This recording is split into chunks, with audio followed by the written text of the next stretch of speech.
ऐन मुमकिन है कि हालात की सुलझे गुत्थी, ऐन मुमकिन है कि हालात की सुलझे गुत्थी अहले दानिश ने बड़ी सोच कर उलझाई है।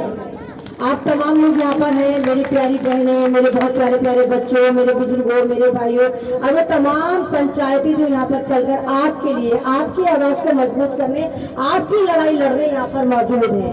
मुझे उम्मीद है कि ये लड़ाई हम जीतेंगे, जैसे लड़ रहे हैं तो हम जीतेंगे भी, क्योंकि हम किसान हैं और किसान का कोई धर्म नहीं होगा। लाल बहादुर शास्त्री ने नारा दिया था, जय जवान जय किसान। तो जिस भारत के नारे ही दो हो गए, उन्होंने कहा कि या तो जवान जिंदाबाद या किसान जिंदाबाद, उसके अलावा किसी को नहीं कहा कि कौन जिंदाबाद, क्योंकि जवान वो जो हमारे देशों की रक्षा करे और किसान वो जो हमें अन्न खिलाए, उस जनता को जिंदा रखे जिसकी सरहदों को जवान संभाल रहा होता है।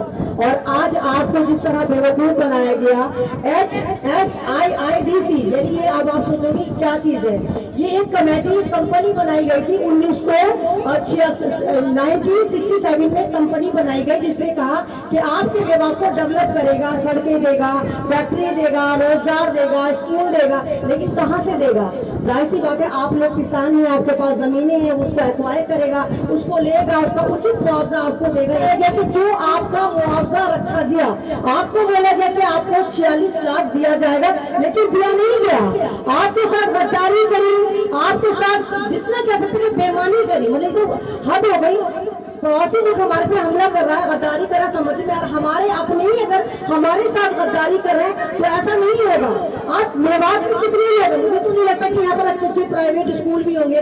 मेवात में मेरे ख्याल से बहुत कम लोग हिंदी भी समझ पाते होंगे, और यहाँ के मक्कार लोग, वो मक्कार नेता, वो मक्कार MLA जिसका नाम आफ्ताब अहमद है, वो आता है आपके पास, इंग्लिश के एकेडमिक्स आता है, आपके अंगूठे लगवाता है और चला जाता है।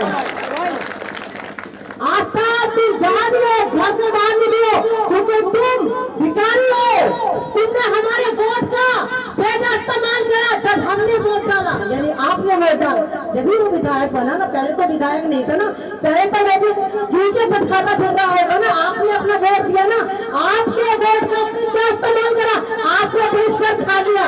आप तो मात्र 46 लाख मांग रहे ना, और बाकी भी मुझसे पहले भाई ने कहा कि ये जमीन करोड़ों की है। जाहिर सी बात है करोड़ों की होगी, जब यहाँ सड़कें बनेगी, फैक्ट्रियां बनेगी, स्कूल बनेंगे, रोड बनेंगे, तो इसकी कीमत करोड़ों हो जाएगी। लेकिन आप अपनी जमीन से निकलकर आज सड़क पर बैठे हैं कि हमारी जमीन या तो हमें वापस करो या हमारी जमीनों का उचित मुआवजा हमको दो। तो आप लोगों को, तमाम लोगों को ये लड़ाई बिल्कुल शांतिपूर्वक लड़नी है, लेकिन फिर भी आप लोगों को अगर घिराव करना भी, जो यहाँ की लोकल जनता है, आप अपने विधायक से जाके पूछे क्या चाहिए, हमें तो हिंदी नहीं आती थी, उर्दू नहीं आती थी, तूने इंग्लिश में साइन करवा लिए, और तूने कहा कि ये जो साइन करवा रहा हूँ ये मैं इसलिए करा रहा हूँ ताकि आपको मुआवजा मिले। लेकिन जब आपको मुआवजा नहीं मिला, आप कोर्ट गए तो आप लोगों पर जुर्माना हो गया। तो तुम लोगों ने तो लिख के दिया था कि तुम्हें पैसा मिले ना मिले, लेकिन तुम कोर्ट नहीं आओगे। आप लोगों से ये लिखवा, यानी आपके साथ गद्दारी करी ना, और उसके बावजूद आप कितने भोले हैं। आपकी मासूमियत को किस तोपों की सलामी देती है मंगेश जी, आपने उसके बावजूद उस चट्टे को MLA बना दिया। इतना यकीन आपने उस चट्टे पे बनाया कि आपने उसको फिर विधायक बना दिया। तो आप तमाम लोग जो लड़ाई लड़ रहे हैं, दिल्ली से मैं इसलिए आपकी लड़ाई लड़ने आई, और बोला कि मैं अकेला ही चला था, जानी में मंजिल मगर लोग साथ आते गए और कारवां बनता गया। तो आपकी लड़ाई छोटी नहीं है, ये लड़ाई बहुत बड़ी है, और इस लड़ाई में रोजाना लोग जुड़ते चले जाएंगे जब तक आपको आपका 25 लाख वित्तीय नहीं दिया जाता। 10-12 साल हो गए। आपकी लड़ाई में बहुत बड़े बड़े काबिल वकीलों को भी आना चाहिए, आपकी लड़ाई में बहुत बड़े बड़े पत्रकारों को भी आना चाहिए, आपकी लड़ाई में सरकार को आना चाहिए, आपकी लड़ाई में हरियाणा सरकार को आना चाहिए, क्योंकि आपके साथ ज्यादती है। आपका खेत जो आपकी रोजी थी, आपकी रोटी थी, आपसे छीन ली जाती है और मुआवजा तक नहीं दिया जाता। आज आप दर बदर भटक रहे हैं, सड़कों पर बैठे, कोई फरियाद सुनने नहीं आ रहा, कोई सुनने को तैयार नहीं, अदालत आपके लिए बंद हो चुकी। तो ऐसा नहीं होना चाहिए, बिल्कुल भी ऐसा नहीं होना चाहिए। हमें इंसाफ मिलना चाहिए, क्योंकि हम हिंदुस्तानी हैं, हम भारतीय हैं। लोअर कोर्ट हो या हाई कोर्ट हो या सुप्रीम कोर्ट हो, हर जगह हमारी